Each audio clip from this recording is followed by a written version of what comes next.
तो हमास के chief Ismail हानिया की मौत के बाद इजराइल और ईरान के बीच तनाव और बढ़ गया है। तेहरान में हानिया की हत्या के कारण ईरान इजराइल पर भड़का हुआ है। ईरान ने पलटवार की धमकी दी है और इजराइल को घेरने की तैयारी में जुटा हुआ है। ईरान ने एक ऐसा चक्रव्यूह तैयार किया जिससे बचकर निकलना इजराइल के लिए काफी मुश्किल होगा। हालांकि अगर ऐसा हुआ तो ये वर्ल्ड युद्ध जैसे हालात बन सकते हैं।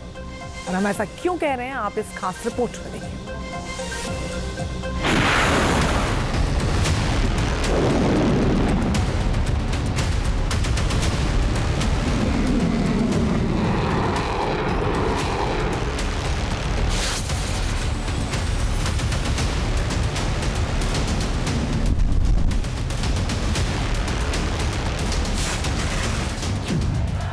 हानिया की मौत से और भड़के जंग के शोले।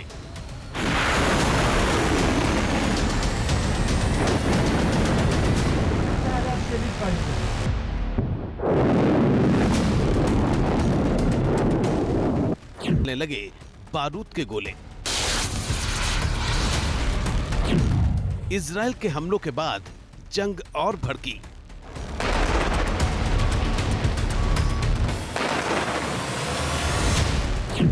ईरान हिजबुल्लाह ने दी बदले की धमकी। इजराइल को सबक सिखाने का ऐलान। ईरान का कई फ्रंट खोलने का प्लान।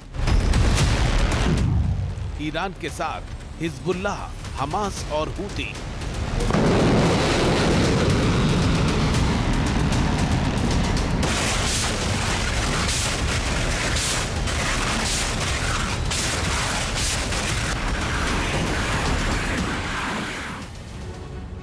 इजराइल को घेरने के लिए सामूहिक रणनीति। हमास के चीफ इस्माइल हानिया की मौत के बाद इजराइल और ईरान में कई वर्षों से चली आ रही तनातनी चरम पर पहुंच गई है।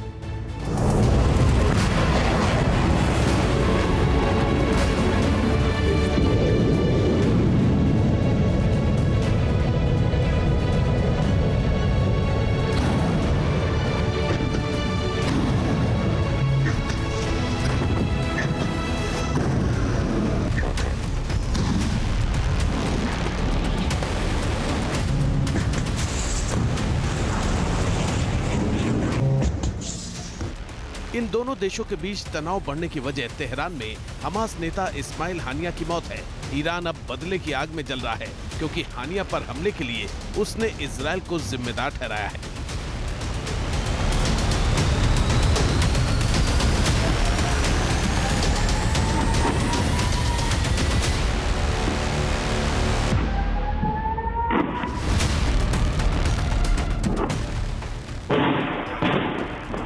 इस्माइल हानिया के अलावा हिजबुल्लाह कमांडर फुआद शुकर को भी बेरूत में एक हवाई हमले में ढेर कर दिया गया। कुछ घंटे के भीतर शुकर और हानिया की मौत ने ईरान और हिजबुल्लाह को भड़का दिया है।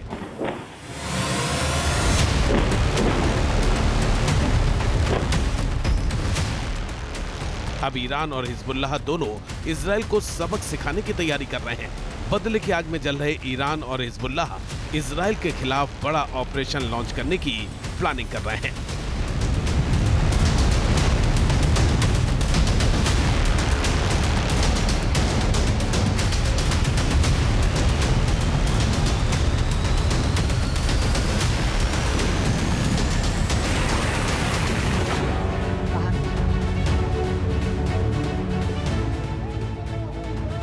दोनों किस रणनीति पर काम कर रहे हैं ये बताएं, उससे पहले दिखाते हैं कि इस्माइल हानिया को कतर में किस तरह श्रद्धांजलि दी गई। दरअसल हानिया कतर में ही रह रहा था, वहीं पर उसका परिवार भी था। वो ईरान की यात्रा पर जाया करता था, लेकिन इस बार की उसकी ईरान यात्रा अंतिम साबित हुई। जब हानिया का जनाजा कतर पहुंचा तो समर्थकों का सैलाब उमड़ पड़ा।